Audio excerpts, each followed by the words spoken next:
सत श्री अकाल जी सारिਆਂ ਨੂੰ एक बारी फिर तो स्वागत करते हैं जी तुहाडा पंजाबी विषय के नाल संबंधित साडी लैक्चर सीरीज चल रही है जी। जिहड़ा साडा विशा है वो है जी कहानीकार। जे तुसी चैनल के उपर नवे हो जी तो चैनल को सबसक्राइब करना ना भुलना। मास्टर 07 एग्जाम वॉरियर ये नाल साडा WhatsApp नंबर है जी, जिहदे ते तुसी कॉन्टैक्ट करके साडे लैक्चर या क्वेश्चन सीरीज जिहड़ी हैगी उहदियां PDF तुसी लै सकदे हो जी। WhatsApp नंबर हैगा साडा 8262 36201। पिछले कुछ समय तो कुछ पर्सनल रीजन के करके वीडियोज़ अपलोड नहीं कर सके। बहुत सारिया जिहड़ियां PDF रिक्वेस्ट भी पेंडिंग है जी, वो सारिया असीं सेंड कर रहे हैं 1 बाय 1। अगर किसी दी पेंडिंग है उन्होंने जल्दी ही लगभग कोशिश रहेगी कि अज जिहड़ियां सारियां असीं सेंड कर दईए। शुरू करते हैं जी अज दा लैक्चर। अज दे जिहड़े साडे कहानीकार होणगे वो होणगे जी दलीप कौर टिवाणा। दलीप कौर टिवाणा होरां बारे गल करांगे जी असीं अज। दलीप कौर टिवाणा का जन्म होया जी 4 मई 1935 पिंड रब्बों उच्ची लुधियाना जिला। तो जिहड़ी डैथ इन्हां दी रीसेंटली हुई है जी ऐसे साल 31 जनवरी 2020 नूं 84 साल की उम्र दे विच। जिहड़ियां इन्हां दियां ज़्यादा मशहूर रचनावां रहीआं जी इहो हमारा जीवना, वाट हमारी, लंघ गए दरिया, इत्थे थोड़ा मिसप्रिंट है, लंघ गए दरिया पढ़ना, लंघ गए दरिया, कथा कहो उर्वशी।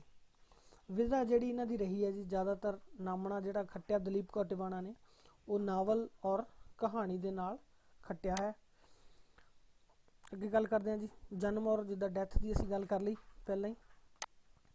उस तो बाद अजोगे पंजाबी जिहड़ा साहित्य हैगा जी उहदी जे इस्त्री वर्तमान समय के जिहड़ा इस्त्री लेखक हैगे जी उन्होंने जे असीं गल करनी होवे लेखिकावां जिहड़ियां हैगियां तां उन्हां दे विच्चों सर्वोत्तम नावलकार और निक्की कहानी दी कहानीकार असीं दलीप कौर टिवाणा नूं कह सकदे हां। विषय जिहड़े है उहदे हुंदे आ मजलूम औरतां दी मानसिकता और समाज विच जिहड़ा उन्हां दा नीवें दर्जे की हालत है उहदे उपर उन्होंने ज़्यादा लिखिया है। इहदे नाल संबंधित जिहड़ियां उन्हां दे नावल और कहानियां रहे। अज असीं गल ज़्यादा कहानियां दी करांगे क्योंकि सिलेबस दे विच दलीप कौर टिवाणा नूं असीं दो तरह नाल पढ़ रहे हैं। एक है जी कहानीकार के तौर पर, दूजा स्वैजीवनीकार के तौर पर। स्वैजीवनी वाला जिहड़ा टॉपिक है उहदे विच भी दलीप कौर टिवाणा दा असीं पढ़ांगे और दूजा जिहड़ा है कहानीकार के तौर पर भी उन्होंने असीं पढ़ रहे हैं। उन्हां दी जिहड़ियां कहानियां है जी उन्हां दे विच जो औरतां जिस तरह के औरत पात्र उन्हां दे हुंदे आ उहदे विच पढ़ियां लिखियां हुंदियां या हुंदियां आर्थिक तौर पर मजबूत होने के बावजूद जिहड़ा है वो मनुखता विच बराबरी का इजहार नहीं कर सकदियां। भावें उहदियां पात्र जिहड़ियां हैगियां कहानी दियां वो पढ़ियां लिखियां भी होण, आर्थिक तौर पर मजबूत भी होण, पर फिर भी जदों पुरुषों के मुकाबले गल आती समाज दे विच फिर वो बराबरी का इजहार नहीं कर पाउंदियां। मतलब कि जो यथार्थ स्थिति है इस्त्री की उन्होंने प्रगट करने वाली कहानीकार असीं कहने आ दलीप कौर टिवाणा नूं। ना ही वो एक डर थले रह के समाज विच बराबरी का दावा करदियां। मतलब वो ये भी है नहीं कि वो डर दे हेठां हैगियां पर वो तो बाहर निकल के समाज दे विच कदे बराबरी का या परिवार दे विच दावा भी नहीं करदियां। मतलब ना वो इजहार कर पाउंदियां ना वो दावा कर पाउंदियां। हालांकि वो पढ़ियां लिखियां हुंदियां उहदियां पात्र ते आर्थिक तौर पर भी मजबूत हुंदियां। ठीक है जी। जीवन की असीं गल कर चुके हैं जी पहलां ही, ज़्यादा रिपीट ना करिए वीडियो लंबी होएगी। तो एक इन्हां दी जिहड़ी सीगी गल नोट करने वाली कि पंजाबी यूनीवर्सिटी तो उन्होंने MA पंजाबी की और पंजाबी यूनीवर्सिटी विच पंजाबी की PhD करने वाली पहली जिहड़ी वो औरत सीगी या लड़की सीगी जिन्हें पंजाबी दे विच PhD की पंजाबी यूनीवर्सिटी तो। फिर इन्हां दा जिहड़ा नावल सीगा जी ये हमारा जीवना, ਇਹਦੇ ਲਈ 1969 ਦੇ ਵਿੱਚ ਉਹਨਾਂ ਨੇ ਲਿਖਿਆ ਸੀ ਤੇ 1971 ਦੇ ਵਿੱਚ ਇਹਦੇ ਲਈ ਉਹਨਾਂ ਨੂੰ ਭਾਰਤੀ ਸਾਹਿਤ ਅਕਾਦਮੀ ਦਾ ਪੁਰਸਕਾਰ ਮਿਲਿਆ ਸੀਗਾ। ਇਹ ਤੁਸੀਂ ਯਾਦ ਰੱਖਣਾ। ਪੁਰਸਕਾਰ ਦੇ ਉੱਪਰ ਸਾਡੀ ਵੱਖਰੀ ਵੀਡੀਓ ਵੀ ਹੈ ਜੀ। ਸਾਹਿਤ ਅਕਾਦਮੀ ਹੁਣ ਤੱਕ ਕਿਹਨੂੰ ਕਿਹਨੂੰ ਮਿਲਿਆ, ਗਿਆਨਪੀਠ ਪੁਰਸਕਾਰ ਕਿਹਨਾਂ ਨੂੰ ਮਿਲੇ, ਪਦਮ ਸ਼੍ਰੀ और पद्म विभूषण पद्म पुरस्कार के उपर भी साड़ी वीडियो हैगी। कुछ उन्होंने नावल जिहड़े रहे आ जी फेमस उन्होंने गल कर लीए कि पहला नावल अग्नि प्रीख्या सीगा उन्होंने तो लिखना जिहड़ा उन्होंने शुरू किया अग्नि प्रीख्या के नाल। उस तो बाद फिर वाट हमारी, तीली का निशान, सूरज समंदर, सीता, सरकंडे देश, धुप, छां ते रुख, लम्मी उडारी ते ਪੀਲੇ ਪੱਤਿਆਂ ਦੀ ਦਾਸਤਾਨ, ਇਸ ਤਰ੍ਹਾਂ ਦੇ ਉਹਨਾਂ ਦੇ ਰਹੇ ਹੈ। ਨਾਵਲਾਂ ਤੋਂ ਬਿਨਾਂ ਜਿਹੜੀ ਸਵੈ ਜੀਵਨੀ ਦੀ ਅਸੀਂ ਅੱਜ ਗੱਲ ਕਰਾਂਗੇ ਜੀ, ਉਹ ਹੈ ਨੰਗੇ ਪੈਰਾਂ ਦਾ ਸਫ਼ਰ। ਜਿਹੜਾ ਸਾਡਾ ਵਿਸ਼ਾ ਹੈ ਜੀ ਉਹ ਕਹਾਣੀ ਦਾ ਹੈ, ਕਿਉਂਕਿ ਕਹਾਣੀਕਾਰ ਦੇ ਤੌਰ ਤੇ ਅਸੀਂ ਪੜ੍ਹ ਰਹੇ ਹਾਂ ਟਿਵਾਣਾ ਨੂੰ। ਤੇ ਕਹਾਣੀ ਸੰਗ੍ਰਹਿ ਇਹਨਾਂ ਦੇ 6 ਹੈਗੇ ਜੀ ਜਿਹੜੇ ਵਰਣਨਯੋਗ ਹੈ। ਸਾਧਨਾ, ਯਾਤਰਾ, ਕਿਸ ਦੀ ਧੀ, ਇੱਕ ਕੁੜੀ, ਤੇਰਾ ਮੇਰਾ ਕਮਰਾ, ਮਾਲਣ, ਇਹ ਇਹਨਾਂ ਦੇ ਕਹਾਣੀ ਸੰਗ੍ਰਹਿ। ਉਹਨਾਂ ਦੀ ਖਾਸੀਅਤ ਰਹੀ ਹੈ ਜੀ ਕਿ ਜਿੰਨੇ ਉਹਨਾਂ ਦੇ ਕਹਾਣੀ ਸੰਗ੍ਰਹਿ ਹੈਗੇ ਆ, ਉਹਨਾਂ ਦੇ ਅੰਗਰੇਜ਼ੀ, ਹਿੰਦੀ, ਉਰਦੂ ਵਿੱਚ ਅਨੁਵਾਦ ਹੋ ਚੁੱਕਿਆ ਜੀ। ਤੇ ਕਈ ਰਚਨਾਵਾਂ ਅਲੱਗ-ਅਲੱਗ ਪੱਤਰਕਾਵਾਂ ਜਿਹੜੀਆਂ ਹੈਗੀਆਂ ਉਹਨਾਂ ਦੇ ਵਿੱਚ ਵੀ ਪ੍ਰਕਾਸ਼ਿਤ ਹੋ ਚੁੱਕੀਆਂ ਹਨ। ਟਿਵਾਣਾ ਦੇ ਜੋ ਨਾਵਲ ਔਰ ਕਹਾਣੀਆਂ ਜੀ, ਉਹਨਾਂ ਦੇ ਜਿਹੜੇ ਪਾਤਰ ਹੈ ਉਹ ਜ਼ਿਆਦਾਤਰ ਮਜ਼ਲੂਮ ਔਰ ਦੱਬੇ ਹੋਏ ਪੇਂਡੂ ਲੋਕ ਹੁੰਦੇ ਆ, ਹਾਲਾਤਾਂ ਦੇ ਨਾਲ ਜਿਨ੍ਹਾਂ ਦੀਆਂ ਹਸਰਤਾਂ ਕੁਚਲੀਆਂ ਜਾਂਦੀਆਂ, ਮਤਲਬ ਆਪਣੇ ਜਿਹੜੇ ਉਹਨਾਂ ਦੇ ਇੱਛਾਵਾਂ ਹੈਗੀਆਂ ਉਹਨਾਂ ਦੀ ਪੂਰਤੀ ਨਹੀਂ ਕਰ ਪਾਉਂਦੇ, ਜਿਨ੍ਹਾਂ ਚੀਜ਼ਾਂ ਨੂੰ ਹਾਸਲ ਕਰਨਾ ਚਾਹੁੰਦੇ ਆ ਉੱਥੇ ਨਹੀਂ ਜਾ ਪਾਉਂਦੇ। ਤੇ ਜ਼ਿਆਦਾਤਰ ਜਿਹੜਾ ਨਾਰੀ ਦੀ ਗੁੰਝਲਦਾਰ ਮਾਨਸਿਕਤਾ, ਅੰਦਰੂਨੀ ਦੁਵਿਧਾ ਹੈਗੀ ਹੈ, ਮਤਲਬ ਉਹ ਜਿੱਦਾਂ ਅਸੀਂ ਸ਼ੁਰੂ ਦੇ ਵਿੱਚ ਗੱਲ ਕੀਤੀ ਕਿ ਪੜ੍ਹੀ ਲਿਖੀ ਹੈ, ਆਰਥਿਕ ਤੌਰ ਤੇ ਸੁਦ੍ਰਿੜ ਹੈ, ਸਮਾਜ ਦੇ ਵਿੱਚ ਬਰਾਬਰੀ ਦਾ ਦਰਜਾ ਚਾਹੁੰਦੀ ਹੈ, ਮਤਲਬ ਇਹਦੀ ਚਾਹ ਹੈ, ਪਰ ਉਹ ਆਪਣੇ ਉਸ ਚਾਹ ਨੂੰ ਪ੍ਰਗਟ ਨਹੀਂ ਕਰ ਪਾ ਰਹੀ, ਉਹ ਦਾਵਾ ਨਹੀਂ ਕਰ ਪਾ ਰਹੀ ਬਰਾਬਰੀ ਦਾ। ਤਾਂ ਇਹ ਜਿਹੜੀ ਦੁਵਿਧਾ ਹੈ, ਇਹ ਜਿਹੜੀ ਦੁਵਿਧਾ ਉਹਦੀਆਂ ਕਹਾਣੀਆਂ ਦੇ ਵਿੱਚ ਉਹਦੇ ਇਸਤਰੀ ਪਾਤਰਾਂ ਦਾ ਮਾਨਸਿਕਤਾ ਹੁੰਦੀ ਹੈ, ਔਰ ਇਹੀ ਜਿਹੜਾ ਉਹਦੀ ਕਹਾਣੀਆਂ ਦਾ ਵਿਸ਼ਾ ਵੀ ਹੁੰਦਾ ਹੈ। ਗਲਪ ਸਾਹਿਤ ਦੇ ਵਿੱਚ ਮਹਾਨ ਪ੍ਰਾਪਤੀਆਂ ਤੋਂ ਇਲਾਵਾ 2 ਪੁਸਤਕਾਂ ਉਹਨਾਂ ਨੇ ਜਿਹੜੀਆਂ ਉਹ ਸਾਹਿਤ ਆਲੋਚਨਾ ਦੇ ਉੱਪਰ ਵੀ ਲਿਖੀਆਂ। ਸਨਮਾਨਾਂ ਦੀ ਗੱਲ ਆਪਾਂ ਕਰ ਲਈਏ ਜੀ, ਦਲੀਪ ਕੌਰ ਟਿਵਾਣਾ ਨੂੰ ਸਾਹਿਤ ਅਕਾਦਮੀ ਦਿੱਲੀ ਔਰ ਸਰਸਵਤੀ ਸਨਮਾਨ ਜਿਹੜਾ ਮਿਲਿਆ। ਗੁਰੂ ਨਾਨਕ ਦੇਵ ਯੂਨੀਵਰਸਿਟੀ ਅੰਮ੍ਰਿਤਸਰ ਤੋਂ D.Litt ਦੀ ਡਿਗਰੀ, ਪੰਜਾਬ ਸਰਕਾਰ ਵੱਲੋਂ ਪੰਜਾਬੀ ਸਾਹਿਤ ਰਤਨ ਤੇ ਭਾਰਤ ਸਰਕਾਰ ਵੱਲੋਂ ਪਦਮ ਸ਼੍ਰੀ ਵੀ ਉਹਨਾਂ ਨੂੰ ਪ੍ਰਾਪਤ ਹੋਇਆ। ਰਚਨਾਵਾਂ ਦੀ ਅਸੀਂ ਗੱਲ ਕਰੀਏ ਜੀ, ਨਾਵਲ ਇੱਥੇ ਦਿੱਤੇ ਹੋਏ ਆ, ਜ਼ਿਆਦਾ ਨਾਵਲਾਂ ਦਾ ਅਸੀਂ ਜ਼ਿਕਰ ਨਹੀਂ ਕਰਾਂਗੇ। ਨਾਵਲਾਂ ਦੀ ਜਿਹੜੀ ਗੱਲ ਹੈ ਉਹ ਅਸੀਂ ਨਹੀਂ ਕਰਾਂਗੇ, ਕਿਉਂਕਿ ਜਿਹੜਾ ਸਾਡਾ ਸਿਲੇਬਸ ਉਹ ਕਹਾਣੀ ਨਾਲ ਸੰਬੰਧਿਤ ਹੈ। ਫਿਰ ਵੀ ਤੁਸੀਂ ਸਕਰੀਨ ਤੋਂ ਜੇ ਤੁਸੀਂ ਜਾਣਨਾ ਚਾਹੋ ਤਾਂ ਜਾਣ ਸਕਦੇ ਹੋ, ਕਿਉਂਕਿ ਜਿਹੜੀ ਆਪਾਂ ਇਹਦੀ ਸਲਾਈਡ ਬਣਾਈ ਉਹਦੇ ਵਿੱਚ ਜ਼ਰੂਰ ਆਪਾਂ ਉਹਨਾਂ ਦੇ ਨਾਵਲਾਂ ਦਾ ਜ਼ਿਕਰ ਕੀਤਾ ਹੈ, ਕਿਉਂਕਿ ਮੇਰਾ ਮੰਨਣਾ ਹਮੇਸ਼ਾ ਰਹਿੰਦਾ ਕਿ ਜਦੋਂ ਵੀ ਅਸੀਂ ਕਿਸੇ ਲੇਖਕ ਦੀ ਗੱਲ ਕਰੀਏ ਤਾਂ ਉਹਦੇ ਬਾਰੇ ਸਾਨੂੰ ਪੂਰੀ ਤਰ੍ਹਾਂ ਜਾਣਨਾ ਚਾਹੀਦਾ, ਨਾ ਕਿ ਸਿਲੇਬਸ ਨੂੰ ਦੇਖਣਾ ਚਾਹੀਦਾ। ਚਲੋ ਆਪਾਂ ਕਹਾਣੀਆਂ ਦੀ ਗੱਲ ਕਰਦੇ ਹਾਂ ਜੀ। ਉਹਦੀਆਂ ਕਹਾਣੀਆਂ ਦੇ ਵਿਸ਼ੇ ਦੀ ਜਿਹੜੀ ਗੱਲ ਕਰੀਏ ਜੀ, ਕਿਸ ਤਰ੍ਹਾਂ ਦੀਆਂ ਹੁੰਦੀਆਂ, ਉਸ ਦੀਆਂ ਕਹਾਣੀਆਂ ਵਿੱਚ ਇੱਕ ਔਰਤ ਦੀਆਂ ਸੰਵੇਦਨਾਵਾਂ ਔਰ ਕੁੰਠਾਵਾਂ ਨੂੰ ਅਭਿਵਿਅਕਤੀ ਮਿਲੀ ਹੈ। ਕੁੰਠਾਵਾਂ ਦਾ ਮਤਲਬ ਹੁੰਦਾ ਜਿਹੜੀ ਇਨਫੀਰੀਅਰਿਟੀ ਹੁੰਦੀ ਹੈ ਨਾ ਕਿਸੇ ਦੇ ਅੰਦਰ, ਕਿਸੇ ਚੀਜ਼ ਨੂੰ ਹਾਸਲ ਨਾ ਕਰ ਪਾਉਣਾ ਜਾਂ ਕਿਸੇ ਮੁਕਾਮ ਤੇ ਨਾ ਪਹੁੰਚਣ ਕਾਰਨ, ਔਰ ਸੰਵੇਦਨਾ ਜਿਹੜੀ ਹੈ ਉਹਨਾਂ ਦੀ, ਉਹ ਦੋਨੇ ਚੀਜ਼ਾਂ ਜਿਹੜੀਆਂ ਉਹ ਬਾਹਰ ਨਿਕਲ ਕੇ ਆ ਰਹੀਆਂ ਉਹਦੀ ਕਹਾਣੀ ਦੇ ਨਾਲ ਔਰਤਾਂ ਦੀਆਂ। ਦਲੀਪ ਕੌਰ ਟਿਵਾਣਾ ਬਾਰੇ ਕਿਹਾ ਜਾਂਦਾ ਜੀ ਕਿ ਦਾਰਸ਼ਨਿਕ ਵਿਰਤੀ ਦੀ ਲੇਖਕਾ, ਫਿਲਾਸਫੀਕਲ ਇਹਨੂੰ ਆਪਾਂ ਰਾਈਟਰ ਕਹਿ ਸਕਦੇ ਹਾਂ ਜੀ, ਫਿਲਾਸਫੀ ਉਹਦੇ ਰਚਨਾਵਾਂ ਦੇ ਵਿੱਚ ਨਜ਼ਰ ਆਉਂਦੀ ਹੈ, ਅਤੇ ਉਹਦਾ ਜਿਹੜਾ ਹਰ ਬਿਰਤਾਂਤ ਹੈਗਾ ਉਹਨੂੰ ਦਾਰਸ਼ਨਿਕ, ਇੱਥੇ ਦਰਸ਼ਕ ਲਿਖ ਹੋ ਗਿਆ, ਥੋੜਾ ਮਿਸਪ੍ਰਿੰਟ ਹੈ, ਦਾਰਸ਼ਨਿਕ ਹੀ ਨੂੰ ਪੜ੍ਹਨਾ ਤੁਸੀਂ, ਹੈ ਨਾ, ਦਾਰਸ਼ਨਿਕ ਪ੍ਰਪੇਖ ਦੇ ਵਿੱਚ ਰੱਖ ਕੇ ਉਭਾਰਦੀ ਔਰ ਉਸਾਰਦੀ ਹੈ, ਮਤਲਬ ਫਿਲਾਸਫੀ ਦੇ ਨਜ਼ਰੀਏ ਤੋਂ ਹਰੇਕ ਚੀਜ਼ ਨੂੰ ਸਾਹਮਣੇ ਲੈ ਕੇ ਆਉਂਦੀ ਹੈ ਉਹ ਜਿਹੜੀ ਵੀ ਉਹਦੀ ਹੁੰਦੀ। ਕਹਾਣੀਆਂ ਦੇ ਲੱਛਣ ਦੇਖ ਲਈਏ ਜੀ, 3 ਲੱਛਣ ਜਿਹੜੇ ਮੇਨ ਉਹਦੀਆਂ ਕਹਾਣੀਆਂ ਦੇ ਵਿੱਚ ਨਜ਼ਰ ਆਉਂਦੇ। ਪਹਿਲੀ ਚੀਜ਼ ਹੈ ਜੀ ਕਿ ਮਾਲਵੇ ਦੀ ਆਂਚਲਿਕ ਖੁਸ਼ਬੂ ਹੁੰਦੀ ਹੈ ਉਹਦੀ ਹਰੇਕ ਕਹਾਣੀ ਦੇ ਵਿੱਚ, ਮਾਲਵੇ ਦਾ ਜਿਹੜਾ ਵਾਤਾਵਰਣ ਹੈ ਉਹ ਚੀਜ਼ ਨਜ਼ਰ ਆਏਗੀ। ਦੂਜਾ ਹੈ ਜੀ ਕਾਵਿਕ ਅੰਦਾਜ਼, ਪੋਇਟਿਕ ਢੰਗ ਦੇ ਨਾਲ ਉਹਨੇ ਲਿਖੀਆਂ ਹੁੰਦੀਆਂ, ਉਹਦੀ ਕਹਾਣੀ ਅੱਗੇ ਚੱਲਦੀ ਹੈ। ਤੀਜੀ ਜਿਹੜੀ ਮਹੱਤਵਪੂਰਨ ਚੀਜ਼ ਹੈ ਉਹ ਹੈ ਜੀ ਯਥਾਰਥਕ ਦ੍ਰਿਸ਼ ਵਰਣਨ, ਮਤਲਬ ਜੋ ਦ੍ਰਿਸ਼ ਹੈਗੇ ਉਹਦੀਆਂ ਕਹਾਣੀਆਂ ਦੇ ਬਿਲਕੁਲ ਯਥਾਰਥਕ ਹੁੰਦੇ ਆ, ਰੀਅਲ ਲਾਈਫ ਦੇ ਵਿੱਚੋਂ ਲਏ ਹੁੰਦੇ ਆ, ਜ਼ਿੰਦਗੀ ਦੇ ਵਿੱਚੋਂ। ਦਲੀਪ ਕੌਰ ਟਿਵਾਣਾ ਦੀ ਜਿਹੜੀ ਖਾਸੀਅਤ ਰਹੀ ਹੈ ਜੀ ਕਿ ਉਹਦੀਆਂ ਕਹਾਣੀਆਂ ਜਿਹੜੀਆਂ ਉਹ ਐਸੀ ਕਹਾਣੀਕਾਰ ਹੈ ਜੋ ਭੈਣ ਭਰਾ ਦੇ ਰਿਸ਼ਤੇ ਨੂੰ ਦਰਸਾਉਂਦੀਆਂ। ਜ਼ਿਆਦਾਤਰ ਜਿਹੜੇ, ਜਿੱਦਾਂ ਅਸੀਂ ਪਹਿਲਾਂ ਵੀ ਜ਼ਿਕਰ ਕੀਤਾ ਸੀਗਾ ਕਈ ਵੀਡੀਓਜ਼ ਦੇ ਵਿੱਚ, ਕਿ ਕਹਾਣੀਆਂ ਜਿਹੜੀਆਂ ਹੈਗੀਆਂ ਉਹ ਜਾਂ ਤਾਂ ਪ੍ਰੇਮੀ ਪ੍ਰੇਮਿਕਾ ਦੇ ਰਿਸ਼ਤੇ ਜਾਂ ਇਸ ਢੰਗ ਦੀਆਂ ਹੁੰਦੀਆਂ, ਜਾਂ ਪਰਿਵਾਰਿਕ ਜਿਹੜੀਆਂ ਮਜਬੂਰੀਆਂ ਉਹਨਾਂ ਦੇ ਨਾਲ ਸੰਬੰਧਿਤ ਹੁੰਦੀਆਂ, ਆਰਥਿਕ ਜਿਹੜੇ ਮਸਲੇ ਹੈ, ਮਾਰਕਸਵਾਦੀ ਜੋ ਦ੍ਰਿਸ਼ਟੀਕੋਣ ਆਪਾਂ ਕਹਿ ਸਕਦੇ ਸਮਾਜਵਾਦੀ, ਉਸ ਢੰਗ ਦੀਆਂ ਹੁੰਦੀਆਂ। ਪਰ ਦਲੀਪ ਕੌਰ ਟਿਵਾਣਾ ਨੇ ਪਹਿਲੀ ਵਾਰੀ ਭੈਣ ਭਰਾ ਦੇ ਰਿਸ਼ਤੇ ਨੂੰ ਕੇਂਦਰ ਦੇ ਵਿੱਚ ਰੱਖ ਕੇ ਕਹਾਣੀਆਂ ਲਿਖੀਆਂ। ਇਹ ਪੇਪਰ ਦਾ ਪ੍ਰਸ਼ਨ ਹੋ ਸਕਦਾ ਜੀ ਕਿ ਭੈਣ ਭਰਾ ਦੇ ਰਿਸ਼ਤੇ ਨੂੰ ਤੇ ਆਧਾਰਿਤ ਕਹਾਣੀਆਂ ਕਿਸ ਕਹਾਣੀਕਾਰ ਨੇ ਲਿਖੀਆਂ। ਪਰ ਥੋੜਾ ਜਿਹੜਾ ਉਹਦੀਆਂ ਕਹਾਣੀਆਂ ਦੇ ਵਿੱਚ ਚੀਜ਼ ਆਉਂਦੀ ਹੈ ਕਿ ਉਹਦੀਆਂ ਕਹਾਣੀਆਂ ਦੇ ਵਿੱਚ ਅਧੂਰੇ ਪਿਆਰ ਦੀ ਗਾਥਾ ਹੈ, ਔਰ ਸਮਾਜਿਕ ਬੰਧਨਾਂ ਦੇ ਕਾਰਨ ਉਹ ਜਿਹੜਾ ਪਿਆਰ ਹੈ ਉਹ ਸਿਰੇ ਨਹੀਂ ਚੜ ਸਕਦਾ। ਇਸ ਤਰ੍ਹਾਂ ਦੀਆਂ ਚੀਜ਼ਾਂ ਉਹਦੀਆਂ ਕਹਾਣੀਆਂ ਦੇ ਵਿੱਚ ਹੁੰਦੀਆਂ। ਸ਼ੁਰੂਆਤੀ ਜਿਹੜਾ ਉਹਦਾ ਦੌਰ ਹੈ, ਜਦੋਂ ਸਟਾਰਟਿੰਗ ਕੀਤੀ ਉਹਨੇ ਕਹਾਣੀਆਂ ਲਿਖਣ ਦੀ, ਸ਼ੁਰੂ ਦੇ ਵਿੱਚ ਵਿਸ਼ਾਦ ਔਰ ਨਿਰਾਸ਼ਾ ਦਾ ਵਾਯੂਮੰਡਲ ਛਾਇਆ ਰਹਿੰਦਾ ਉਹਦੇ ਕਹਾਣੀ ਸੰਗ੍ਰਹਿਾਂ ਦੇ ਉੱਪਰ। ਸ਼ੈਲੀ ਜਿਹੜੀ ਹੈ ਉਹਦੇ ਵਿੱਚ ਉਪਭਾਵੁਕਤਾ ਜ਼ਿਆਦਾ ਹੈ, ਇਮੋਸ਼ਨਲ ਜਿਹੜੀਆਂ ਚੀਜ਼ਾਂ ਉਹ ਆਪਣੇ ਇਮੋਸ਼ਨਸ ਨੂੰ ਕਹਾਣੀਆਂ ਦੇ ਵਿੱਚ ਲੈ ਕੇ ਆਉਂਦੀ ਹੈ।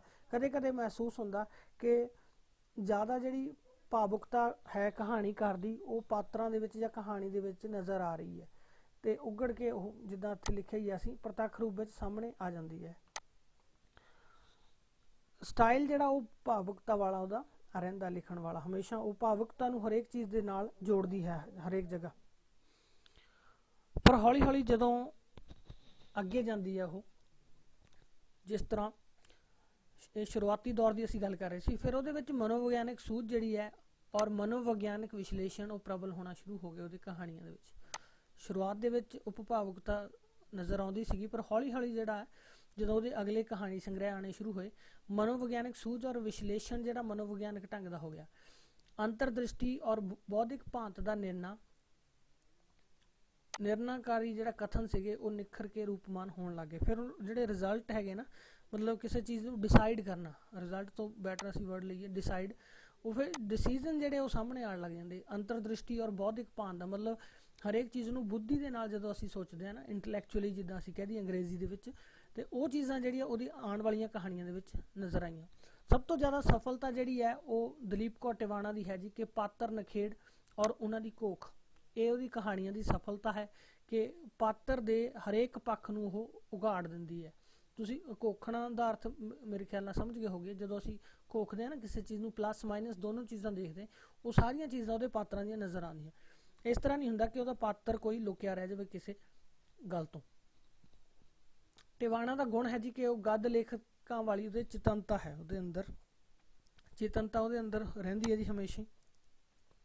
ਔਰ ਉਹਦੀਆਂ ਕਹਾਣੀਆਂ ਦੇ ਵਿੱਚ ਨਾਰੀ ਦੀ ਕਰੁਣਾਮਈ ਵੇਦਨਾ ਭਰਪੂਰ ਸਥਿਤੀ ਤੋਂ ਬਿਨਾਂ ਕਈ ਥਾਵਾਂ ਤੇ ਇਸਤਰੀ ਦੇ ਮਨ ਵਿੱਚ ਨਵੀਂ ਜਿਹੜੀ ਚੇਤਨਾ ਹੈ ਉਹਦੇ ਸਵੈਮਾਨ ਹੋਣ ਨੂੰ ਉਤਸ਼ਾਹਿਤ ਕਰਨ ਦੀ ਰੁਚੀ ਪ੍ਰਬਲ ਹੁੰਦੀ ਹੈ। ਕਰੁਣਾਮਈ ਵੇਦਨਾ ਜਿਹੜੀ ਭਰਪੂਰ ਸਥਿਤੀ ਹੈ ਉਹਦਾ ਵਰਣਨ ਤਾਂ ਉੱਥੇ ਹੈਗਾ ਹੀ ਹੈਗਾ, ਮਤਲਬ ਉਹਨੇ ਇਸ ਚੀਜ਼ ਦਾ ਵਰਣਨ ਕੀਤਾ, ਪਰ ਇਹਦੇ ਨਾਲ ਨਾਲ ਜਿਹੜੀਆਂ ਇਸਤਰੀ ਜਾਤੀ ਦੇ ਮਨ ਵਿੱਚ ਨਵੀਂ ਚੇਤਨਾ ਆ ਰਹੀ, ਹੌਲੀ ਹੌਲੀ ਜਿਹੜਾ ਉਹਦਾ ਸਵੈਮਾਨ ਜਿਹੜਾ ਉਤਸ਼ਾਹਿਤ ਹੋ ਰਿਹਾ, ਉਹ ਜਿਹੜੀ ਰੁਚੀ ਹੈ ਉਹ ਪ੍ਰਬਲ ਹੈ। ਉਹ ਮਤਲਬ ਚਾਹੁੰਦੀ ਹੈ ਜਾਂ ਉਹ ਆਪਣੇ ਪਾਤਰਾਂ ਦੇ ਰਾਹੀਂ ਇਸਤਰੀਆਂ ਦੇ ਸਵੈਮਾਨ ਨੂੰ ਉਤਸ਼ਾਹਿਤ ਕਰਨ ਦਾ ਯਤਨ ਕਰਦੀ ਹੈ। ਘਟਨਾਵਾਂ ਔਰ ਪਾਤਰਾਂ ਦੀਆਂ ਮਨੋਸਥਿਤੀਆਂ ਨੂੰ ਠੋਸ ਯਥਾਰਥ ਰਾਹੀਂ ਉਘਾੜਦੀ ਹੈ, ਮਤਲਬ ਕਿ ਬਿਲਕੁਲ ਰਿਐਲਿਟੀ ਦੇ ਨਾਲ ਜੋ ਸਮਾਜ ਦੇ ਵਿੱਚ ਵਾਪਰਿਆ ਉਹਨਾਂ ਦੇ ਨਾਲ ਘਟਨਾਵਾਂ ਔਰ ਪਾਤਰ ਦੋਨਾਂ ਦੀ ਮਨੋਸਥਿਤੀ ਨੂੰ ਉਹ ਉਘਾੜ ਕੇ ਲੈ ਕੇ ਆਉਂਦੀ ਹੈ। ਮਤਲਬ ਉਹ ਚੀਜ਼ਾਂ ਕਾਲਪਨਿਕ ਨਹੀਂ ਨਜ਼ਰ ਆਉਂਦੀਆਂ। ਇੱਦਾਂ ਨਹੀਂ ਹੁੰਦਾ ਵੀ ਤੁਸੀਂ ਦੇਖੋਗੇ ਨਾ ਟਿਵਾਣਾ ਦੀ ਕਹਾਣੀ ਤੁਹਾਨੂੰ ਲੱਗੇ ਵੀ ਇਹ ਕਲਪਨਾ ਦੀ ਚੀਜ਼ ਹੈ, ਨਹੀਂ, ਉਹ ਹੋਊਗੀ ਬਿਲਕੁਲ ਯਥਾਰਥਕ। ਭਾਵੇਂ ਬਹੁਤੀਆਂ ਕਹਾਣੀਆਂ ਦੇ ਵਿੱਚ ਸਥਾਨਕ ਉਪਭਾਸ਼ਾ ਦੀ ਵਰਤੋਂ ਕਰਦੀ ਹੈ, ਤਾਂ ਭਾਸ਼ਾ ਜਿਹੜੀ ਉਹਦੀ ਹਮੇਸ਼ਾ ਜੀ ਸਥਾਨਕ ਰੰਗਣ ਵਾਲੀ ਰਹਿੰਦੀ ਹੈ, ਔਰ ਕਾਮਯਾਬੀ ਉਹਦੀ ਵੀ ਇਸੇ ਚੀਜ਼ ਦੇ ਵਿੱਚ ਹੈ। ਪਰ ਜਿਹੜੀ ਕਥਾ ਹੈ ਉਹਦੀ ਗੁਣ ਇਹ ਹੈ ਜੀ ਕਿ ਉਹ ਕਥਾਯੁਕਤ ਸ਼ਬਦਾਂ ਦਾ ਸੰਜਮ ਉਹਦੀ ਕਲਾ ਦਾ ਸਿੱਧ ਹੋਣ ਦਾ ਪ੍ਰਤੀਕ ਹੈ ਜੀ। ਮਤਲਬ ਜੋ ਉਹਦੀ ਕਹਾਣੀ ਦੀ ਕਲਾ ਹੈ ਉਹਦੇ ਵਿੱਚ ਉਹਦੀ ਮਹਾਰਤ ਜਿਹੜੀ ਹੈ, ਉਹਦੇ ਕਥਾਯੁਕਤ ਜਿਹੜੇ ਸ਼ਬਦ ਹੈ ਉਹਨਾਂ ਨੂੰ ਜੇ ਸੰਜਮ ਦੇ ਨਾਲ ਵਰਤੋਂ ਕਰਦੀ ਹੈ ਦਲੀਪ ਕੌਰ ਟਿਵਾਣਾ, ਇਹ ਉਹਦੇ ਕਹਾਣੀਕਾਰ ਦੀ ਸਫਲਤਾ ਦਾ ਉਹਦਾ ਕਾਰਨ ਹੈ। ਟਿਵਾਣਾ ਜਿਹੜਾ ਨੇ ਲਿਖਿਆ ਹੈ ਜੋ, ਉਹ ਪੇਂਡੂ ਜੀਵਨ ਵਿੱਚ ਰਹਿੰਦੀ ਇਸਤਰੀ ਦੀ ਹੋਣੀ ਨੂੰ ਮਲਵਈ ਰੰਗਣ ਵਾਲੀ ਭਾਸ਼ਾ ਵਿੱਚ, ਮਤਲਬ ਜਿਹੜਾ ਵਿਸ਼ਾ ਹੈ ਉਹ ਪੇਂਡੂ ਜੀਵਨ ਦੀ ਜੋ ਇਸਤਰੀ ਹੈ ਉਹਦੀ ਹੋਣੀ ਹੈ ਜੀ, ਜੋ ਉਹਦੇ ਨਾਲ ਵਾਪਰ ਰਿਹਾ ਉਹ ਚੀਜ਼, ਔਰ ਉਹਨੂੰ ਪੇਸ਼ ਕੀਤਾ ਉਹਨੇ ਮਲਵਈ ਰੰਗਣ ਵਾਲੀ ਭਾਸ਼ਾ ਵਿੱਚ ਔਰ ਯਥਾਰਥਕ ਸ਼ੋਹਾਂ ਦੇ ਨਾਲ। ਦੇਖੋ ਹੁਣ ਤਿੰਨ ਚੀਜ਼ਾਂ ਨਾ ਬਹੁਤ ਇੰਪੋਰਟੈਂਟ ਹੈ। ਕਹਾਣੀਕਾਰ ਦੀ ਜੋ ਵੀ ਉਹਦਾ ਰਚਨਾ ਹੈਗੀ ਸਾਰੀ, ਉਹ ਸਿਰਫ ਇਸ ਇੱਕ ਸੈਂਟੈਂਸ ਦੇ ਵਿੱਚ ਸਾਡੇ ਸਾਹਮਣੇ ਆ ਜਾਂਦੀ ਹੈ। ਪੇਂਡੂ ਜੀਵਨ ਦੀ ਇਸਤਰੀ ਦੀ ਹੋਣੀ ਨੂੰ ਪੇਸ਼ ਕਰਦੀ ਹੈ, ਕਿਸ ਭਾਸ਼ਾ ਦੇ ਨਾਲ, ਮਲਵਈ ਰੰਗਣ ਵਾਲੀ ਦੇ ਨਾਲ, ਔਰ ਹੁੰਦੀ ਕਿਸ ਤਰ੍ਹਾਂ ਦੀ ਉਹ ਚੀਜ਼ ਯਥਾਰਥਕ ਹੁੰਦੀ ਹੈ। ਯਥਾਰਥਕ ਚੀਜ਼ਾਂ ਨੂੰ ਮਲਵਈ ਭਾਸ਼ਾ ਦੇ ਨਾਲ ਔਰ ਪੇਂਡੂ ਜੀਵਨ ਵਾਲੀ ਇਸਤਰੀ ਦੀ ਹੋਣੀ ਨੂੰ ਉਹ ਪੇਸ਼ ਕਰਦੀ ਹੈ। ਮੈਨੂੰ ਲੱਗਦਾ ਵੀ ਇਹ ਇੱਕ ਸੈਂਟੈਂਸ ਕਾਫੀ ਹੈ ਦਲੀਪ ਕੌਰ ਟਿਵਾਣਾ ਨੂੰ ਸਮਝਣ ਦੇ ਲਈ। ਉਹਦੇ ਕਹਾਣੀ ਸੰਗ੍ਰਹਿਾਂ ਦੀ ਅਸੀਂ ਗੱਲ ਕਰ ਲਈਏ ਜੀ। ਕਹਾਣੀ ਸੰਗ੍ਰਹਿ ਉਹਨਾਂ ਦੇ ਹੈਗੇ ਜੀ, ਕਿਸੇ ਦੀ ਧੀ, ਸਾਧਨਾ, ਯਾਤਰਾ, ਇੱਕ ਕੁੜੀ, ਤੇਰਾ ਕਮਰਾ ਮੇਰਾ ਕਮਰਾ। ਇਹ ਤੋਂ ਇਲਾਵਾ ਪ੍ਰਬਲ ਵੈਣ, ਇਹ 1954 ਦੇ ਵਿੱਚ ਛਪਿਆ, ਸ਼ਾਇਦ ਸਲਾਈਡ ਦੇ ਵਿੱਚ ਮਿਸਿੰਗ ਹੈ ਜੀ, ਚਲੋ ਆਪਾਂ ਬੋਲ ਕੇ ਦੱਸ ਦਿੰਦਾ ਮੈਂ, ਤੁਸੀਂ ਨੋਟ ਕਰ ਲੈਣਾ। ਪ੍ਰਬਲ ਵੈਣ 1954, ਤਰਾਟਾਂ 1956, ਬੈਰਾਗੇ ਨੈਣ 1957, ਵੇਦਨਾ 1958, ਤੂੰ ਭਰੀ ਹੁੰਗਾਰਾ 1960। ਸਾਧਨਾ ਜਿਹੜਾ ਹੈ ਜੀ ਉਹ ਉਹਨਾਂ ਦਾ ਸੀਗਾ 1971 ਦੇ ਵਿੱਚ, ਉਹਨਾਂ ਦਾ ਇਹ ਕਹਾਣੀ ਸੰਗ੍ਰਹਿ ਆਇਆ ਜੀ। ਉਹ ਤੋਂ ਇਲਾਵਾ ਹੈ ਬੈਰਾਗੇ ਨੈਣ ਤੇ ਯਾਤਰਾ 1976, ਇੱਕ ਕੁੜੀ, ਇਹ ਜਿਹੜਾ ਉਹਨਾਂ ਦਾ ਸੀਗਾ, ਇਹਦੀ ਡੇਟ ਨਹੀਂ ਹੈ ਜੀ ਸਾਡੇ ਕੋਲ, ਤੇ ਤੇਰਾ ਕਮਰਾ ਮੇਰਾ ਕਮਰਾ 1979 ਦੇ ਵਿੱਚ ਇਹ ਉਹਨਾਂ ਦਾ ਪਬਲਿਸ਼ ਹੋਇਆ ਜਿਹੜਾ ਕਹਾਣੀ ਸੰਗ੍ਰਹਿ। ਦੁਬਾਰਾ ਇੱਕ ਵਾਰੀ ਦੇਖ ਲੈਂਦੇ ਆ ਜੀ, ਉਹਨਾਂ ਦੇ ਕਹਾਣੀ ਸੰਗ੍ਰਹਿਾਂ ਦੀ ਗੱਲ ਕਰ ਲਈਏ। ਕਿਸੇ ਦੀ ਧੀ, ਸਾਧਨਾ, ਯਾਤਰਾ, ਕੁੜੀ, ਤੇਰਾ ਕਮਰਾ ਮੇਰਾ ਕਮਰਾ। ਇਹ ਤੋਂ ਇਲਾਵਾ ਕੁਝ ਸਲਾਈਡ 'ਚ ਮਿਸਪ੍ਰਿੰਟ ਹੈ ਜੀ, ਨਹੀਂ ਪ੍ਰਿੰਟ ਹੋ ਸਕੇ, ਤੁਸੀਂ ਨੋਟ ਕਰ ਲੈਣਾ, ਮੈਂ ਬੋਲ ਦਿੰਦਾ।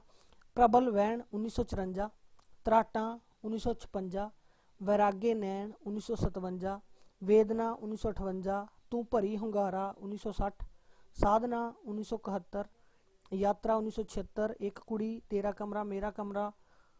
ਇਹ ਹੈਗੇ ਜੀ ਉਹਨਾਂ ਦੇ ਕਹਾਣੀ ਸੰਗ੍ਰਹਿ। ਠੀਕ ਹੈ ਜੀ।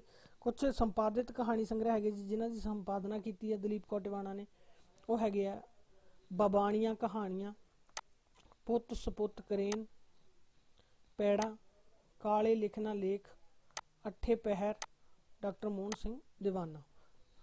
ਤੇ ਸਵੈ ਜੀਵਨੀ ਦੀ ਅਸੀਂ ਗੱਲ ਕਰਨੀ ਹੈ ਜੀ, ਕਿਉਂਕਿ ਕਹਾਣੀਕਾਰ ਦੇ ਤੌਰ ਤੇ ਦੇਖ ਲਿਆ। ਦੂਜਾ ਜਿਹੜਾ ਸਾਡਾ ਸਿਲੇਬਸ ਹੈ ਉਹਦੇ ਵਿੱਚ ਅਸੀਂ ਦਲੀਪ ਕੌਰ ਟਿਵਾਣਾ ਨੂੰ ਇੱਕ ਕਹਾਣੀਕਾਰ ਦੇ ਨਾਲ ਨਾਲ ਸਵੈ ਜੀਵਨੀਕਾਰ ਦੇ ਤੌਰ ਤੇ ਵੀ ਅਸੀਂ ਪੜ੍ਹ ਰਹੇ ਹਾਂ।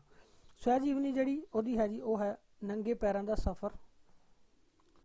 ਇਹ ਤੋਂ ਇਲਾਵਾ ਪੁੱਛਤੇ ਹੋ ਤਾਂ ਸੁਣੋ, ਸਿਖਰ ਦੁਪਹਿਰੇ, ਆਪਣੀ ਛਾਵੇਂ, ਤੁਰਦਿਆਂ ਤੁਰਦਿਆਂ। ਇਹ ਉਹਦੇ ਕੁਛ ਹੈਗੇ ਜੀ ਮੇਨ ਜਿਹੜੇ ਸਵੈ ਜੀਵਨੀ ਦੇ ਅੰਸ਼ ਵਾਲੀਆਂ ਉਹਨੇ ਚੀਜ਼ਾਂ ਲਿਖੀਆਂ।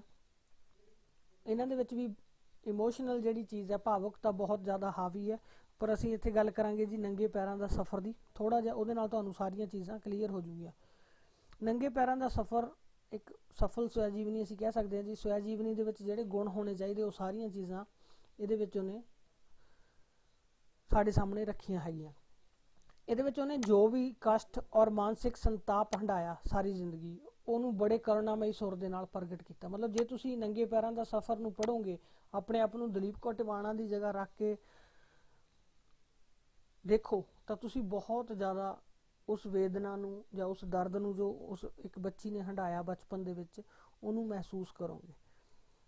ਔਰ ਇਹੀ ਜਦੋਂ ਫਿਰ ਤੁਸੀਂ ਉਹਨਾਂ ਦੇ ਨਾਵਲ ਜਾਂ ਕਹਾਣੀਆਂ ਪੜ੍ਹਦੇ, ਫਿਰ ਤੁਹਾਨੂੰ ਨਜ਼ਰ ਆਉਂਦਾ ਕਿ ਉਹ ਵਿਸ਼ੇ ਕਿੱਥੋਂ ਆਏ, ਉਹ ਚੀਜ਼ਾਂ ਕਿੱਥੋਂ ਲੈ ਕੇ ਆਈ ਦਲੀਪ ਕੌਰ ਟਿਵਾਣਾ। ਮਤਲਬ ਜੋ ਚੀਜ਼ਾਂ, ਜੋ ਕਸ਼ਟ, ਮਾਨਸਿਕ ਸੰਤਾਪ, ਜੋ ਇਨਬੈਲੈਂਸ ਮੈਂਟਲੀ ਉਹਨੇ ਮਹਿਸੂਸ ਕੀਤਾ ਬਚਪਨ ਦੇ ਵਿੱਚ, ਉਹ ਸਾਰੀਆਂ ਚੀਜ਼ਾਂ ਮੁੜ ਕੇ ਕਿੱਥੇ ਸਾਨੂੰ ਨਜ਼ਰ ਆਈਆਂ, ਉਹਦੇ ਨਾਵਲਾਂ, ਉਹਦੀਆਂ ਕਹਾਣੀਆਂ ਦੇ ਵਿੱਚ। ਪਿਤਾ ਵੱਲੋਂ ਤਿਰਸਕਾਰੀ ਹੋਈ ਜਿਹੜੀ ਮਾਂ ਹੈਗੀ, ਉਹਦਾ ਤਿਰਸਕਾਰ ਕਰਦਾ ਉਹਦਾ ਪਿਤਾ, ਉਹਦੇ ਮਾਨਸਿਕ ਸੰਤਾਪ ਨੂੰ ਅਨੁਭਵ ਕਰਦੀ ਹੈ।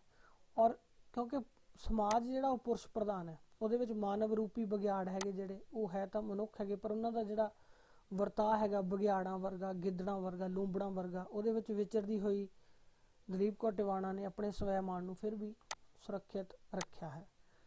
ਪਹਿਲੀ ਵਾਰੀ ਜਿਹੜਾ ਦਲੀਪ ਕੌਰ ਟਿਵਾਣਾ ਦੀ ਸਵੈ ਜੀਵਨੀ ਦਾ ਅੰਸ਼ ਮੈਂ ਪੜ੍ਹਿਆ ਸੀਗਾ, ਮੈਨੂੰ ਯਾਦ ਆ ਰਹੀ ਗੱਲ, ਮਤਲਬ ਉਹਨੂੰ ਪੜ੍ਹਨ ਤੋਂ ਬਾਅਦ ਫਿਰ ਉਹਦੀਆਂ ਕਹਾਣੀਆਂ ਵੱਲ ਨੂੰ ਗਿਆ। ਮਤਲਬ ਜੋ ਫਸਟ ਮੈਂ ਉਹਦੀ ਪੜ੍ਹੀ ਸੀਗੀ ਰਚਨਾ, ਉਹ ਇਹੀ ਸੀਗਾ, ਉਹਦੀ ਸਵੈ ਜੀਵਨੀ ਵਾਲਾ ਹੀ। ਤੁਸੀਂ ਵੀ ਜ਼ਰੂਰ, ਜੇ ਤੁਹਾਨੂੰ ਮੌਕਾ ਲੱਗੇ, ਜ਼ਰੂਰ ਪੜ੍ਹਨਾ। ਫਿਰ ਉਹਨਾਂ ਦਾ ਜਿਹੜਾ ਨਾਵਲ ਹੈ ਜੀ ਇੱਕ ਉਹਦੇ ਵਿੱਚ ਵੀ ਸਵੈ ਜੀਵਨੀ ਵਾਲੀਆਂ ਚੀਜ਼ਾਂ ਨਜ਼ਰ ਆਈਆਂ, ਉਹ ਹੈ ਲੰਘ ਗਏ ਦਰਿਆ। ਉਹਦੇ ਵਿੱਚ ਸਵੈ ਜੀਵਨੀ ਦੇ ਵਿੱਚ ਉਹਨੇ ਕੀ ਕੀਤਾ, ਜਿਹੜਾ ਭੂਤਪੂਰਵ ਪਟਿਆਲੇ ਦੇ ਭੂਪਵਾਦੀ ਜਿਹੜਾ ਸਮਾਜ ਹੈ, ਉਹਦਾ ਨੰਗਾ ਚਿਹਰਾ ਔਰ ਚਰਿੱਤਰ ਉਹਨੇ ਪੇਸ਼ ਕੀਤਾ। ਭੂਪਵਾਦੀ ਦਾ ਅਰਥ ਹੁੰਦਾ ਜੀ ਜਿਹੜਾ ਰਾਜਸ਼ਾਹੀ ਹੈ, ਜੋ ਭੂਪ ਦਾ ਅਰਥ ਰਾਜਾ ਹੁੰਦਾ, ਭੂਪਵਾਦੀ ਦਾ ਮਤਲਬ ਹੈ ਜੋ ਰਾਜਾਸ਼ਾਹੀ ਹੈ ਨਾ ਜਿਹੜੀ ਚੀਜ਼ ਹੈ, ਉਹੀ ਚੀਜ਼ ਸਾਰੇ ਸਮਾਜ ਦੇ ਅੰਦਰ ਆਉਂਦੀ ਹੈ। ਉਹ ਸਮਾਜ ਫਿਰ ਕਿਆ, ਉਹ ਇਸਤਰੀ ਨੂੰ ਬਰਦਾਸ਼ਤ ਨਹੀਂ ਕਰ ਰਿਹਾ, ਇਸਤਰੀ ਤੋਂ ਆਪਣੇ ਆਪ ਨੂੰ ਸ੍ਰੇਸ਼ਟ ਦੱਸਣ ਦੇ ਲਈ ਫਿਰ ਉਹਦੇ ਉੱਪਰ ਜ਼ੁਲਮ ਕਰਦਾ। ਇਹਦੇ ਬਾਰੇ ਕਿਹਾ ਜੀ ਵਿਦਵਾਨਾਂ ਨੇ ਜਿਹੜੀ ਸਵੈ ਜੀਵਨੀ ਹੈ ਕਿ ਇਹ ਸਫ਼ਰ ਕੰਡਿਆਲੇ ਰਾਹਾਂ ਦਾ ਸੀ, ਔਰ ਲੇਖਕਾ ਵੱਲੋਂ ਨੰਗੇ ਪੈਰੀਂ ਕੀਤਾ ਗਿਆ। ਪਰ ਇਸ ਕੌੜੇ ਕੁਸੈਲੇ ਅਨੁਭਵ ਨੇ ਉਸ ਦੇ ਨਾਰੀ ਸਵੈਮਾਨ ਆਤਮ ਵਿਸ਼ਵਾਸ ਦੁਆਰਾ ਆਪਣੇ ਕਦਮਾਂ ਨੂੰ ਡੋਲਣ ਨਹੀਂ ਦਿੱਤਾ। ਮਤਲਬ ਉਹਨੇ ਇਹ ਸਫ਼ਰ ਜਿਹੜਾ ਸੀਗਾ ਕੰਡਿਆਲੇ ਰਾਹਾਂ ਵਾਲਾ ਨੰਗੇ ਪੈਰਾਂ ਦੇ ਨਾਲ ਕੀਤਾ, ਪਰ ਇਸ ਕੌੜੇ ਕੁਸੈਲੇ ਅਨੁਭਵ ਦੇ ਵਿੱਚ ਵੀ ਉਹਨੇ ਆਪਣੇ ਨਾਰੀ ਸਵੈਮਾਨ ਔਰ ਆਤਮ ਵਿਸ਼ਵਾਸ ਦੇ ਨਾਲ ਆਪਣੇ ਕਦਮਾਂ ਨੂੰ ਡੋਲਣ ਨਹੀਂ ਦਿੱਤਾ। ਔਰ ਇੱਕ ਇੰਨੀ ਸਫਲ ਜਿਹੜੀ ਸਾਹਿਤਕਾਰ ਹੈ ਉਹ ਸਾਡੇ ਸਾਹਮਣੇ ਆਈ ਹੈ ਇੰਨੇ ਦੁਸ਼ਵਾਰੀਆਂ ਦੇ ਵਿੱਚੋਂ ਨਿਕਲਦੀ ਹੋਈ। ਜਦੋਂ ਅਸੀਂ ਇਹ ਸਵੈ ਜੀਵਨੀਆਂ ਵੈਸੇ ਬਹੁਤ ਜ਼ਿਆਦਾ ਪ੍ਰੇਰਨਾਦਾਇਕ ਹੁੰਦੀਆਂ, ਖਾਸ ਕਰ ਜਿੱਦਾਂ ਬੰਜਾਰਾ ਵੇਦੀ ਦੀ ਜੇ ਤੁਸੀਂ ਦੇਖੋਗੇ, ਬਹੁਤ ਜ਼ਿਆਦਾ ਤੁਹਾਨੂੰ ਪ੍ਰੇਰਨਾ ਇਹ ਦਿੰਦੀਆਂ। ਜਿਹਦੇ ਸਾਡੀ ਜ਼ਿੰਦਗੀ ਦੇ ਵਿੱਚ ਮੁਸ਼ਕਲਾਂ ਆਉਂਦੀਆਂ ਫਿਰ ਸਾਨੂੰ ਲੱਗਦਾ ਇਹ ਤਾਂ ਕੁਝ ਵੀ ਨਹੀਂ ਹੈਗੀਆਂ। ਦੇਖੋ ਐਡੇ ਜਿਹੜੇ ਸਾਹਿਤਕਾਰ ਹੋਏ ਆ ਜਾਂ ਇੰਨੀਆਂ ਮਹਾਨ ਸ਼ਖਸੀਅਤਾਂ, ਉਹਨਾਂ ਨੇ ਕਿੰਨੀਆਂ ਮੁਸ਼ਕਲਾਂ ਦੇ ਵਿੱਚੋਂ ਨਿਕਲ ਕੇ ਇਹਨਾਂ ਉਪਲਬਧੀਆਂ ਨੂੰ ਹਾਸਲ ਕੀਤਾ। ਇਹਦੇ ਵਿੱਚ ਵੱਡੀ ਉਦਾਹਰਨ ਡਾਕਟਰ ਮਨਮੋਹਨ ਸਿੰਘ ਹੋਰਾਂ ਦੀ, ਜੋ ਪ੍ਰਧਾਨ ਮੰਤਰੀ ਹੈਗੇ ਜੀ, ਉਹਨਾਂ ਦੀ ਤੁਸੀਂ ਕਦੇ ਦੇਖਿਓ ਜੇ ਤੁਹਾਨੂੰ ਉਹਨਾਂ ਦੀ ਲਾਈਫ ਬਾਰੇ ਪੜ੍ਹਨ ਦਾ ਮੌਕਾ ਮਿਲੇ ਕਿ ਕਿੱਥੋਂ ਪਾਕਿਸਤਾਨ ਤੋਂ ਉੱਜੜ ਕੇ ਇੱਕ ਬੱਚਾ ਆਉਂਦਾ ਔਰ ਕਿਸ ਤਰ੍ਹਾਂ ਨਾਲ ਇੰਟੈਲੈਕਚੁਅਲ ਜਿਹੜਾ ਵਰਲਡ ਹੈ ਉਹਦੇ ਉੱਪਰ ਰਾਜ ਕਰਦਾ, ਦੁਬਾਰਾ ਫਿਰ ਭਾਰਤ ਦਾ ਪ੍ਰਧਾਨ ਮੰਤਰੀ, ਵਿੱਤ ਮੰਤਰੀ ਬਣਦਾ ਹੈ ਨਾ। ਇਸ ਤਰ੍ਹਾਂ ਦੀਆਂ ਚੀਜ਼ਾਂ, ਮਤਲਬ ਕਹਿਣ ਦਾ ਮੇਰਾ ਕੀ ਭਾਵ ਹੈ ਕਿ ਪ੍ਰੇਰਨਾ ਦਿੰਦੀਆਂ ਸਾਨੂੰ ਜਦੋਂ ਅਸੀਂ ਇਹਨਾਂ ਸਵੈ ਜੀਵਨੀਆਂ ਨੂੰ ਪੜ੍ਹਦੇ ਹਾਂ। ਗੱਲ ਟਿਵਾਣਾ ਦੀ ਕਰਦੇ ਸੀ ਜੀ, ਗੱਲ ਦੂਜੇ ਪਾਸੇ ਚਲੇ ਗਈ। ਸਵੈ ਜੀਵਨੀ ਅਤੇ ਉਹਦੇ ਜਗੀਰਦਾਰੀ ਸਮਾਜ ਦੇ ਵਿੱਚ ਔਰਤ ਦੀ ਸਥਿਤੀ ਔਰ ਜਿਹੜੀ ਔਰਤ ਦੀ ਹੋਣੀ ਹੈ ਉਹਨੂੰ ਬੜੇ ਦਾਰਸ਼ਨਿਕ ਅੰਦਾਜ਼ ਦੇ ਵਿੱਚ ਉਹਨੇ ਲਿਖਿਆ। ਹੁਣ ਪ੍ਰਸ਼ਨ ਜਿਹੜੇ ਪੇਪਰ ਦੇ ਇਸੇ ਢੰਗ ਦੇ ਹੁੰਦੇ ਜੀ ਕਿ ਔਰਤ ਦੀ ਸਥਿਤੀ ਔਰ ਹੋਣੀ ਨੂੰ ਦਾਰਸ਼ਨਿਕ ਅੰਦਾਜ਼ ਵਿੱਚ ਬਿਆਨ ਕਰਨ ਵਾਲਾ ਸਵੈ ਜੀਵਨੀਕਾਰ ਕੌਣ ਹੈ? ਤਾਂ ਦਲੀਪ ਕੌਰ ਟਿਵਾਣਾ। ਇਹਨਾਂ ਚੀਜ਼ਾਂ ਨੂੰ ਤੁਸੀਂ ਨੋਟ ਰੱਖਿਆ ਕਰੋ, ਇੱਦਾਂ ਦੇ ਹੀ ਪ੍ਰਸ਼ਨ ਬਣਦੇ ਆ। ਤੇ ਉਹਦੀਆਂ 4 ਭਾਗ ਹੈਗੇ ਜੀ ਉਹਦੀ ਸਵੈ ਜੀਵਨੀ ਦੇ, ਜਿੱਦਾਂ ਅਸੀਂ ਉੱਪਰ ਪੜ੍ਹੇ ਹੈਗੇ ਉਹਨਾਂ ਦੇ ਨਾਮ। ਤੇ ਇਹ ਜਿਹੜਾ ਨੰਗੇ ਪੈਰਾਂ ਦਾ ਸਫ਼ਰ ਉਹਦਾ ਪਹਿਲਾ ਭਾਗ ਸੀਗਾ। ਤੇ ਭਾਰਤ ਦੀ ਸਮਾਜ ਵਿੱਚ ਜਿਹੜੀ ਧੀਆਂ ਦੀ ਬੇਕਦਰੀ ਹੈਗੀ ਉਹ ਇਸ ਰਚਨਾ ਦਾ ਪ੍ਰਮੁੱਖ ਵਿਸ਼ਾ ਰਿਹਾ। ਧੀਆਂ ਦੀ ਬੇਕਦਰੀ ਨਜ਼ਰ ਆਉਂਦੀ ਹੈ ਉਹਦੇ ਵਿੱਚ। ਤੇ ਲੇਖਿਕਾ ਜਿਹੜੀ ਹੈਗੀ ਹੈ ਜੀ ਉਹਦਾ ਨਾਰੀਵਾਦੀ ਦ੍ਰਿਸ਼ਟੀਕੋਣ ਉਹ ਤਾਂ ਹਰ ਜਗ੍ਹਾ ਨਜ਼ਰ ਆ ਰਿਹਾ। ਉਹਦੀਆਂ ਕਹਾਣੀਆਂ ਹੋਣ, ਉਹਦੇ ਨਾਵਲ ਹੋਣ ਜਾਂ ਉਹਦੀ ਸਵੈ ਜੀਵਨੀ ਹੋਵੇ, ਨਾਰੀਵਾਦੀ ਦ੍ਰਿਸ਼ਟੀਕੋਣ ਸਭ ਜਗ੍ਹਾ ਰਹੇਗਾ। ਉਹਨੇ ਬੱਚਿਆਂ ਲਈ ਵੀ ਲਿਖਿਆ ਜੀ, ਉਹਦੇ ਵਿੱਚ ਹੈ ਪੰਜਾਂ ਵਿੱਚ ਪਰਮੇਸ਼ਰ, ਫੁੱਲਾਂ ਦੀਆਂ ਕਹਾਣੀਆਂ, ਪੰਛੀਆਂ ਦੀਆਂ ਕਹਾਣੀਆਂ। ਇਹ ਉਹਦੇ ਬੱਚਿਆਂ ਲਈ ਉਹਨੇ ਲਿਖਿਆ ਜੀ। ਪੰਜਾਬੀ ਦੇ ਵਿੱਚ ਜਿਹੜਾ ਨਾ ਬਾਲ ਸਾਹਿਤ ਉਹ ਬੜਾ ਘੱਟ ਕੰਮ ਉਹਦੇ ਤੇ ਹੋਇਆ, ਪਰ ਉਹਨਾਂ ਦੇ ਵਿੱਚੋਂ ਜਿਹੜੇ ਚੰਗੇ ਰਾਈਟਰ ਹੈ ਜਿਨ੍ਹਾਂ ਨੇ ਬਾਲ ਸਾਹਿਤ ਬਾਰੇ ਵੀ ਲਿਖਿਆ, ਦਲੀਪ ਕੌਰ ਟਿਵਾਣਾ ਵੀ ਉਹਨਾਂ 'ਚੋਂ ਇੱਕ ਹੈ। ਇਹ ਤੋਂ ਇਲਾਵਾ ਉਹਨੇ ਜੀਵਨੀਆਂ ਵੀ ਲਿਖੀਆਂ ਜੀ, ਕੁਛ ਮਸ਼ਹੂਰ ਹਸਤੀਆਂ ਦੀਆਂ। ਜੌਨ ਜੋਗੇ ਇਹ ਉਹਦੇ ਰੇਖਾ ਚਿੱਤਰ ਹੈਗੇ ਜੀ। ਤੇ ਐਂਡ ਦੇ ਵਿੱਚ ਅਸੀਂ ਕਹਿੰਦੇ ਹੋਏ ਉਹਨੂੰ ਸਨਮਾਨਾਂ ਦੀ, ਜਿੱਦਾਂ ਅਸੀਂ ਗੱਲ ਕੀਤੀ ਹੈ, ਕਈ ਜਗ੍ਹਾ ਤੋਂ ਉਹਨੂੰ ਸਨਮਾਨਿਤ ਕੀਤਾ ਗਿਆ। ਇਹ ਸਾਡੀ ਵੀਡੀਓ ਸੀ ਜੀ ਦਲੀਪ ਕੌਰ ਟਿਵਾਣਾ ਹੋਰਾਂ ਬਾਰੇ। ਥੋੜਾ ਗੈਪ ਰਿਹਾ ਪਿਛਲੇ ਦਿਨਾਂ ਦੇ ਵਿੱਚ, ਉਹਦੇ ਲਈ ਮਾਫੀ ਚਾਹੁੰਦੇ। ਕੁਛ ਪਰਸਨਲ ਸੀਗੀਆਂ ਸਮੱਸਿਆਵਾਂ, ਉਹਦੇ ਕਰਕੇ ਸ਼ਾਇਦ ਮੈਨੂੰ ਵੀ ਲੱਗ ਰਿਹਾ ਵੀ ਜਿਹੜਾ ਸਾਡਾ ਅੱਜ ਦੀ ਸਲਾਈਡ ਸੀਗੀ ਇਹਦੇ ਪਰ ਵੀ ਉਨੀ ਮਿਹਨਤ ਸ਼ਾਇਦ ਨਹੀਂ ਮੈਂ ਕਰ ਸਕਿਆ ਜਿੰਨੀ ਕਰਨੀ ਚਾਹੀਦੀ ਸੀ। ਚਲੋ ਫਿਰ ਵੀ ਤੁਹਾਡੇ ਸਹਿਯੋਗ ਦੇ ਨਾਲ ਅਸੀਂ ਅੱਗੇ ਕੋਸ਼ਿਸ਼ ਕਰਾਂਗੇ ਜੀ ਹੋਰ ਬਹੁਤ ਜ਼ਿਆਦਾ ਅੱਛੀਆਂ ਵੀਡੀਓਜ਼ ਅਸੀਂ ਬਣਾ ਸਕੀਏ ਜਿਹੜੀਆਂ ਤੁਹਾਡੇ ਪੇਪਰ ਦੇ ਲਈ ਬਹੁਤ ਜ਼ਿਆਦਾ ਹੈਲਪਫੁਲ ਹੋ ਸਕਣ। ਤੇ ਜਿਸ ਤਰ੍ਹਾਂ ਦੀ ਸਰਕਾਰ ਦੀ ਮੂਵਮੈਂਟ ਹੋ ਰਹੀ ਹੈ ਜੀ, ਆਫਿਸ ਤੋਂ ਗੱਲਾਂ ਪਤਾ ਲੱਗੀਆਂ ਜੀ, ਉਹਦੇ ਨਾਲ ਇਹ ਹੈਗੀਆਂ ਕਿ ਬਹੁਤ ਜਲਦੀ ਪੇਪਰ ਜਿਹੜਾ ਹੋਣ ਵਾਲਾ, ਉਹਦੇ ਲਈ ਸਕੂਲਾਂ ਦੀ ਨਿਸ਼ਾਨਦੇਹੀ ਕੀਤੀ ਜਾ ਰਹੀ ਹੈ ਜੀ। ਜਿੱਥੇ ਪੇਪਰ ਲੈ ਜਾਓਗੇ ਤੁਸੀਂ ਬਿਲਕੁਲ ਆਲਸੀ ਨਹੀਂ ਹੋਣਾ। ਕਈ ਵੇਲੇ ਪੇਪਰ ਦਾ ਟਾਈਮ ਜੇ ਲੰਬਾ ਚਲਾ ਜਾਵੇ, ਬੱਚੇ ਜਿਹੜੇ ਅਵੇਸਲੇ ਹੋ ਜਾਂਦੇ, ਤਾਂ ਬਿਲਕੁਲ ਤੁਸੀਂ ਆਲਸੀ ਨਹੀਂ ਹੋਣਾ, ਡਟੇ ਰਹੋ। ਮਿਹਨਤਾਂ ਜਿਹੜੀਆਂ ਉਹ ਕਦੇ ਵੀ ਵਿਅਰਥ ਨਹੀਂ ਜਾਂਦੀਆਂ, ਉਹਨਾਂ ਨੂੰ ਫਲ ਜ਼ਰੂਰ ਲੱਗਦਾ ਔਰ ਪਰਮਾਤਮਾ ਵੀ ਜ਼ਰੂਰ ਸਾਥ ਦਿੰਦਾ ਜੇ ਅਸੀਂ ਮਿਹਨਤ ਕਰਦੇ ਹਾਂ। ਠੀਕ ਹੈ ਜੀ, ਧੰਨਵਾਦ ਤੁਸੀਂ ਸਾਡੇ ਨਾਲ ਜੁੜੇ। ਚੈਨਲ ਦੇ ਉੱਪਰ ਜੇ ਨਵੇਂ ਹੋ ਜੀ ਸਬਸਕ੍ਰਾਈਬ ਕਰ ਲੈਣਾ ਮਾਸਟਰ 07 ਐਗਜ਼ਾਮ ਵਾਰੀਅਰ। ਫੇਸਬੁੱਕ ਦੇ ਉੱਪਰ ਵੀ ਸਾਡਾ ਇਹੀ ਪੇਜ ਹੈ ਜੀ ਮਾਸਟਰ 07 ਐਗਜ਼ਾਮ ਵਾਰੀਅਰ, ਉੱਥੇ ਵੀ ਤੁਸੀਂ ਪੇਜ ਨੂੰ ਲਾਈਕ ਕਰੋ। PDF ਤੁਸੀਂ ਲਗਾਤਾਰ ਸੰਪਰਕ ਕਰ ਰਹੇ ਹੋ ਜੀ ਸਾਡੇ ਨੰਬਰ ਤੇ 8264436201। PDFs ਤੁਹਾਨੂੰ ਅਸੀਂ ਲਗਾਤਾਰ ਉਪਲਬਧ ਕਰਵਾ ਰਹੇ ਹਾਂ ਜੀ। ਕਈ ਵੇਲੇ ਕੋਈ ਸਮੱਸਿਆ ਹੁੰਦੀ ਹੈ ਜੀ ਇੱਧਰ ਉੱਧਰ ਜਾਣ ਕਾਰਨ, ਕੋਈ ਪਰਸਨਲ ਪ੍ਰੋਬਲਮ, ਉਹਦੇ ਕਰਕੇ ਥੋੜਾ ਡਿਲੇ ਹੋ ਜਾਂਦਾ, ਪਰ ਇੱਦਾਂ ਨਹੀਂ ਹੋਏਗਾ ਕਿ ਤੁਹਾਨੂੰ PDF ਨਹੀਂ ਮਿਲੇਗੀ। PDF ਹਰ ਇੱਕ ਨੂੰ ਸੈਂਡ ਕਰਾਂਗੇ, ਇਹ ਸਾਡੀ ਆਪਣੀ ਰਿਸਪੌਂਸਿਬਿਲਿਟੀ ਹੈ ਜੀ। ਧੰਨਵਾਦ ਤੁਹਾਡਾ ਸਾਰਿਆਂ ਦਾ ਸਾਡੇ ਚੈਨਲ ਦੇ ਨਾਲ ਜੁੜਨ ਲਈ। ਸਤਿ ਸ਼੍ਰੀ ਅਕਾਲ ਜੀ ਸਾਰਿਆਂ ਨੂੰ।